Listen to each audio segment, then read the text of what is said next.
से आता है और ये हमें कैसे प्राप्त होता है, शाकाहारी भोजन कौन सा होता है, मांसाहारी कौन सा होता है, सर्वाहारी कौन सा होता है। मतलब आज हम यहाँ पे विभिन्न खाद्य पदार्थों के बारे में जानेंगे और ये किस फसल से कैसे उगता है, कौन सी फसल कैसे बोई जाती है, इन सब चीज़ों के बारे में हम आज डिस्कस करेंगे। ओके, सो चलो स्टार्ट करते हैं। आज आपने अपने घर में क्या खाया? तो सबसे पहले अपने घर से हम शुरू करते हैं कि हमने अपने घर में आज क्या खाया है। फिर ये देखते हैं कि हमारे दोस्त के घर में क्या बना है। पता लगाए कि आपके दोस्त के घर में आज क्या खाया है। क्या आपने कल और आज एक ही प्रकार का आहार लिया? तो हम देखते हैं कि हर रोज़ कुछ ना कुछ डिफरेंट बनता है। जैसे किसी के घर में आज आलू बनी है तो शाम को दाल बनेगी, सुबह कुछ और बनेगा, नेक्स्ट नाइट कुछ और बनेगा। आपके दोस्त के घर में हो सकता है कि जो आपके घर में बना है वो आपके दोस्त के घर में भी बन सकता है उसी टाइम उसी दिन। बट आपके घर में भी और आपके दोस्त के घर में भी अगर अवेलेबल है तो हर बार कुछ ना कुछ डिफरेंट बनेगा। विभिन्न खाद्य पदार्थ क्रियाकलाप। फर्स्ट, विद्यालय में अपने दोस्तों से उन खाद्य पदार्थों की जानकारी प्राप्त करिए जो पूरे दिन में खाते हैं। यानी कि आपके जो दोस्त हैं, जितने भी दोस्त हैं, उनसे बात करें और पता करें कि उनके घर में क्या क्या सब्जियां बनी हैं, क्या क्या बना है आजकल, और उनके नाम यहाँ पे लिखे और फिर उनके घर में उन्होंने आज क्या खाया वो सब यहाँ पे लिखे। फिर क्या करते हैं हम अपने भोजन में अपने भोजन में अनेक प्रकार की चीज़ें खाते हैं और खाने की ये सभी चीज़ें किससे बनी है। पके चावल के बारे में सोचो, हम कच्चा चावल कहाँ से लाते हैं, कच्चा चावल के बारे में सोचो। कच्चा चावल लेते हैं, उसे पानी में उबालते हैं, यानी कि यहाँ देखेंगे कि जो पका हुआ चावल है वो कैसे बनता है। सबसे पहले पानी लेंगे, पानी को गैस पे रखेंगे, उसको उबालेंगे, उसमें फिर चावल डालेंगे, फिर हमारा चावल में उबाल आ जाता है तो वह हमारे चावल बन जाते हैं। इसे तैयार करने में हमें दो पदार्थ यानी दो संघटकों की ज़रूरत होती है, चावल और पानी की। दूसरे और कुछ भोजन तैयार करने में हमें संघटकों की आवश्यकता होती है। तो देखते हैं सब्जी बनाने में क्या क्या चीज़ की ज़रूरत होती है।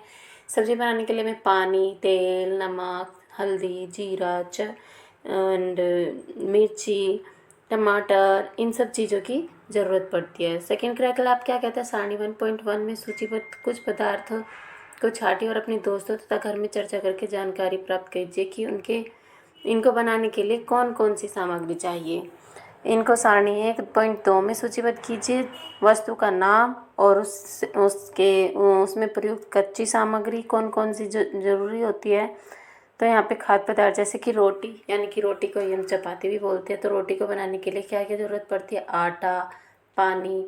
दाल को बनाने के लिए कच्ची दाल, जल, नमक, तेल, मसाले, घी, ये सब चीज़ें ज़रूरत पड़ती है। इसी तरह से आप जितना लंबी लिस्ट चाहे बना सकते हैं, पर आपको पता होना चाहिए कि कौन सी चीज़ किस से बनी है, वो भी हमें लिस्ट में लिखना है।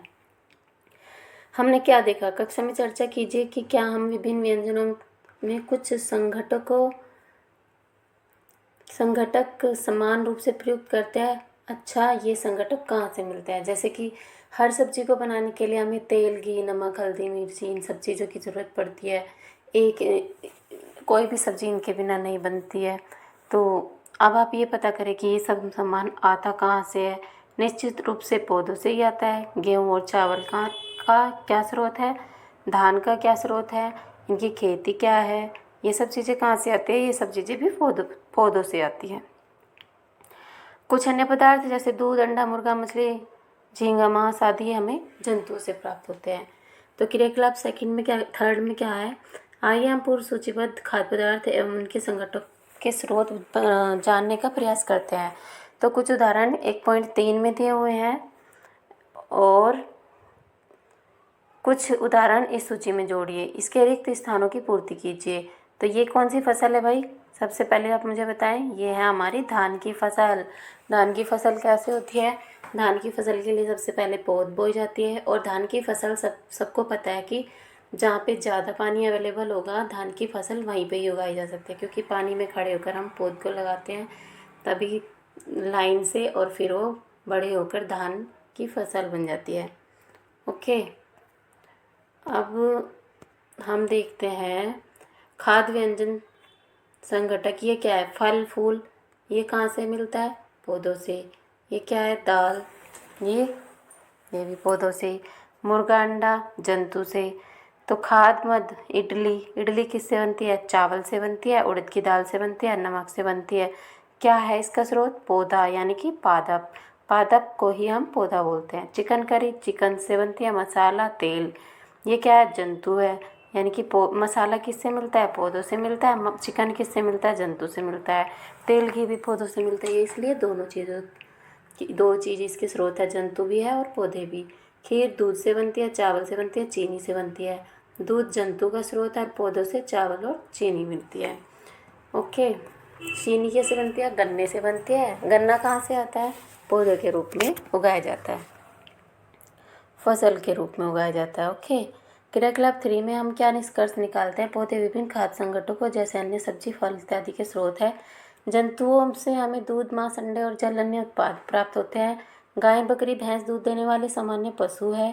दूध एवं विभिन्न दुग्ध उत्पाद जैसे मक्खन, क्रीम, घी, पनीर, दही उपयोग संसार के प्रत्येक क्षेत्र में किया जाता है। यानी कि इन सब चीज़ों का उपयोग पूरे वर्ल्ड में हर जगह पे किया जाता है, क्योंकि दूध की सबसे ज़्यादा ज़रूरत होती है चाय बनाने के लिए। दूध से खीर बनती है, दूध भी पीते हैं लोग। दूध से दही बनती है, दूध से मक्खन बनता है, दूध से पनीर बनता है, दूध से क्रीम बनती है, दूध से घी बनता है। ये सब चीज़ें दूध से बनती है। तो भोजन के रूप में पौधों के भाग और जंतु उत्पाद। भोजन के रूप में किस पौधे का कौन सा भाग खाया जाता है? पौधा हमारे भोजन का एक मुख्य स्रोत है। हम पौधे कौन से भाग का उपयोग खाद्य पदार्थ के रूप में करते हैं? हम पत्तियां वाले अनेक सब्जियां खाते हैं। कुछ पौधे फलों को भोजन के रूप में खाते हैं। कभी हम जड़, कभी तना, कभी पुष्प, इन सब चीज़ों को हम खाते हैं। तो आप बताइए, तने के रूप में कौन कौन सी सब्जियां होती है? मूली, आलू, सॉरी ये जड़ जड़ के रूप में होती है। ये मूली, आलू और ये गाजर, ये सब इनकी क्या खाई जाती है? रूट खाई जाती है। और तने के रूप में कौन कौन सी सब्जियां होती है?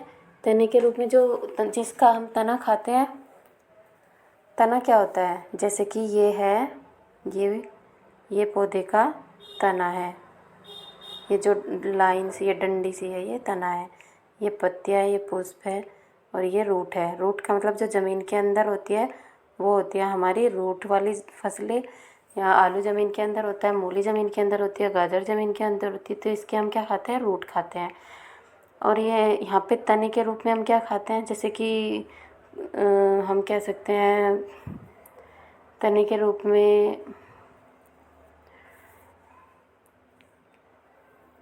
कुछ,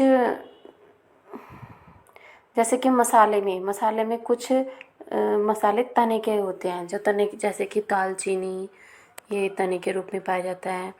और फल जैसे कि बैंगन, ये फल के रूप में उगाया जाता है। पुष्प के रूप में कौन सी फसल होती है? कौन सी सब्जी पुष्प के रूप में उगाई जाती है? गोभी एंड और भी बहुत सारी सब्जियां होती है। ये सब हम किसी का तना खा। पत्तियाँ के रूप में क्या खाते हैं? हम पालक खाते हैं, साग खाते हैं। इस तरह से हम कह सकते हैं कि पहले जानना चाहते हैं कि हम भोजन के रूप में खाते हैं कभी सीताफल, काशी के फल के फूलों का चावल की पिट्ठी में डुबोकर व तलकर पकौड़ी बनाकर खाया जाता है। एंड कुछ पौधों के 2 या 2 से अधिक भाग खाने योग्य होते हैं। उदाहरण के लिए सरसों के बीज भी खाए जाते हैं। सरसों से तेल भी बनाया जाता है। सरसों की पत्तियों का साग भी बनाया जाता है। जैसे कि केले के पत्ते भी खाए जाते हैं, केले के फल भी खाए जाते हैं, केला फल में भी खाया जाता है। और केले के तने का भी हम खाने में यूज़ कर सकते हैं, जिसे हम भोजन के रूप में लेते हैं। क्रियाकलाप 4 क्या कहता है? सारणी 1.3 में सूचीबद्ध सभी खाद्य सामग्रियाँ संगठकों को छांटना है। तो खाद्य पदार्थ के मुख्य स्रोत बैंगन का भरता, बैंगन, मिर्च, मसाले, अन्य, ये सब इसके स्रोत है। तेल, मूंगफली, सरसों, सोयाबीन, ये सब पौधों से प्राप्त होता है। फल, ये पौधे का कौन सा भाग है? फल है और बीज। सेकंड आप इसमें लिखिए और थर्ड लिखिए जो भी आप जानते हो। अब क्रियाकलाप 5 क्या कहता है? मूंग अथवा चने के कुछ सूखे बीज लीजिए। अब इनमें से कुछ बीजों को जल से भरे पात्र में, यानी कि देखो जैसे कि ये क्या है? ये है साबुत मूंग। इसको जब हम पानी में भिगोते हैं तो ये क्या हो जाती है? फूल के इनमें अंकुर फूट जाते हैं। ये वाइट ये फूली हुई दाल है, ये बिना फूली दाल है। तो फूल के इसमें अंकुर फूट जाते हैं तो इसके बीज बाहर निकल आते हैं। यदि हाँ तो बीज अंकुरित हो गए हैं, यदि नहीं तो बीजों का पानी में धोए, पानी निकाल दें और गीले कपड़े में ढककर अगले दिन के लिए छोड़ दें। एक रात के लिए भिगो कर देखें, अगर उसमें अंकुरित निकल जाते हैं तो ठीक है, अदरवाइज इसको पानी गीले कपड़े में भिगो कर रख दें अगले दिन के लिए पानी निकाल कर, तो ये पक्का अंकुरित हो जाएंगे। ओके, आप जानते हैं कि शहद कहाँ से प्राप्त होता है? चना भी एक ऐसा ही है, इसको भिगोएंगे तो इसमें अंकुरित इसमें भी ये वाइट है अंकुरित हो जाते हैं चना जो है। तो कहाँ से हमें शहद कहाँ से मिलता है? मधुमक्खी के छत्ते से मिलता है, जहाँ बहुत सी मधुमक्खियाँ भिनभिनाया करती हैं। मधुमक्खियाँ फूलों के रस को लाती है और उसमें छोड़ के शहद बनाती है। मधुमक्खियों के इस मकरंद का भंडारण कर लेते हैं ताकि पूरे वर्ष इसका उपयोग किया जा सके। हम ऐसे छत्तों में मधुमक्खियों द्वारा भंडारित भोजन को शहद के रूप में उपयोग करते हैं। यानी कि मधुमक्खियाँ फूलों का रस लाती है तो अपना भोजन इकट्ठा करती है, जो हमारे लिए शहद का काम करते हैं। उनके इस भोजन को हम शहद बोलते हैं। क्रियाकलाप 6 क्या कहता है? सारणी 1.5 अनेक जंतुओं के नाम लिखे, उनमें से कुछ जंतुओं द्वारा खाए जाने वाले भोजन भी लिखे सारणी में, जैसे कि भैंस क्या खाती है? घास, खल, भूसा, अनाज, पत्ती। बिल्ली क्या खाती है? छोटे जंतु, पक्षी, दूध, दही, छाछ, ये सब बिल्ली खाती है। चूहा क्या खाता है? दाने, गेहूँ, चावल, रोटी, ये सब चूहा खाता है। शेर क्या खाता है? शेर तो भाई इंसानों को भी खा जाते हैं, और तो क्या नहीं खाएंगे। बाघ भी ऐसे ही। मकड़ी छोटे छोटे कीड़े खाती है, छिपकली छोटे छोटे कीड़े खाती है। गाय शाकाहारी होती हैं, क्या खाती है? घास फूस, जो भी भैंस खाती है वो सब गाय खाती है। मनुष्य तो सब आजकल तो मनुष्य को ही खा जाते हैं। तो मनुष्य क्या क्या खाते हैं? चिकन, मतलब मांस भी खाते हैं, और कुछ लोग तो मांसाहारी होते हैं जो वो मांस खाते हैं। जो लोग शाकाहारी होते हैं वो मांस नहीं खाते हैं, वो फल फ्रूट पेड़ पौधे यही सब खाते हैं। जो सर्वाहारी होते हैं वो दोनों चीज़ें खाते हैं। तो तितली, कौवा, अन्य ये सब जो भी खाते हैं वो इसमें आप लिख लेना। फिर से सारणी 1.5 में देखिए और जंतुओं को 3 वर्गों में विभाजित कीजिए। पहले वर्ग में केवल उन जंतुओं के नाम लिखिए जो केवल पौधे, यानी कि एक वर्ग में तो उन जंतुओं के नाम लिखो जो सिर्फ शाकाहारी है, दूसरे वर्ग में मांसाहारी जंतुओं के नाम लिखो, और तीसरे वर्ग में सर्वाहारी जंतुओं के नाम लिखो। अभी मैंने बताया शाकाहारी क्या होते हैं? जो मांस खाते हैं। शाकाहारी जो मांस नहीं खाते हैं, मांसाहारी जो मांस खाते हैं, और सर्वाहारी जो दोनों चीज़ें खाते हैं, मांस भी और पेड़ फूल पत्तियाँ भी। ना 7.6 शाकाहारी मांसाहारी सर्वाहारी, कौन से पशु जो है शाकाहारी है यहाँ पे लिखना है, कौन से मांसाहारी है, और यहाँ पे सर्वाहारी कौन से हैं, तो आप देखकर लिख लेना। हम जानते हैं कि हमें बहुत से लोग ऐसे भी जिन्हें पर्याप्त भोजन नहीं मिलता है। हम ऐसे उपाय खोजने की आवश्यकता है जिनके द्वारा देश में अधिक से अधिक खाद्य उत्पादन किया जा सके। यहाँ प्राय पर्याप्त नहीं होगा, यही पर्याप्त नहीं होगा, बल्कि हमें ऐसे उपाय खोजने चाहिए जिनसे यह सुनिश्चित हो कि यह भोजन हम में से प्रत्येक को आसानी से उपलब्ध हो सके। संघटक, खाद्य, मकरंद, अंकुरित बीज, शाकाहारी, मांसाहारी, सर्वाहारी, इन सब के बारे में आप प्रमुख शब्द ये दिए हुए हैं जाने। अब भारत में विभिन्न प्रदेशों में खाए जाने वाले भोजन में बहुत अधिक विविधता है, यानी कि हर स्टेट में कुछ न कुछ डिफरेंट डिश बनाई जाती है, कुछ न कुछ अलग भोजन पकाया जाता है। लेकिन हमारे भोजन में कुछ मुख्य स्रोत पौधे तथा कुछ जंतु है। जो जंतु केवल पादप खाते हैं उन्हें शाकाहारी, यानी कि पौधे खाते हैं, पेड़ पौधों से बनी चीज़ें खाते हैं, वो शाकाहारी होते हैं। एंड जो जंतु केवल जंतुओं को खाते हैं वो मांसाहारी होते हैं, और जो जंतु पादप और दूसरे प्राणी दोनों को खाते हैं वो सर्वाहारी होते हैं। क्या सभी जीवों को एक ही किस्म के भोजन की आवश्यकता होती है? नहीं, हर जीव को अलग, कुछ तो एक जैसे भी खा सकते हैं और कुछ अलग अलग। 5 पौधों के नाम बताइए, इनमें इनके कौन से भाग का उपयोग खाद्य पदार्थ के रूप में होता है? ये यहाँ पे बताइए आप 5 पौधे, और बताना कि उनके किस भाग का को खाया जाता है। जैसे कि गाजर के रूट को खाया जाता है, आलू की रूट को खाया जाता है, एंड पालक की पत्ती को खाया जाता है, सरसों की पत्ती को खाया जाता है, और गोभी के फूल को खाया जाता है। तो इस तरह से आप 5 पौधों के नाम बताना, जो जंतु पादप और दूसरे प्राणी दोनों का। अच्छा, कॉलम 1 में दिए गए पदार्थ का कॉलम 2 से मिलान करना है। दूध, दही, पनीर, घी, ये कहाँ से बनते हैं?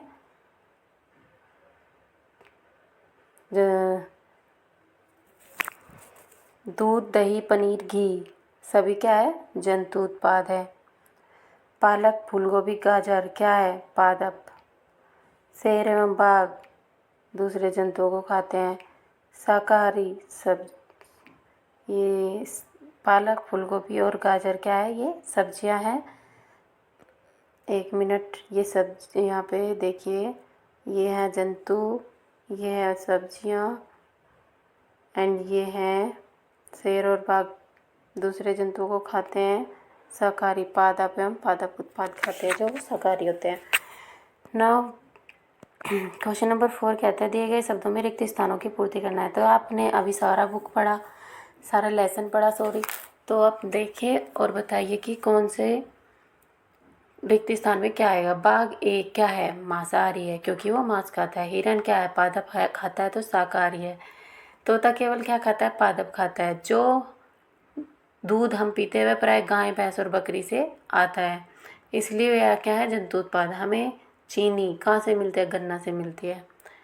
तो ये आपने पढ़ा, आई होप समझ में आया होगा। अगर नहीं आया तो कमेंट बॉक्स में लिखें और इसे रिवाइज करें। नेक्स्ट हम साइंस का चैप्टर पढ़ेंगे कल। तब तक के लिए जय हिंद, जय Bharat. If like, share and subscribe please. ये मेरे मोटिवेशन को बढ़ाता है और मुझे पॉजिटिव एनर्जी देता है। Okay, thank you.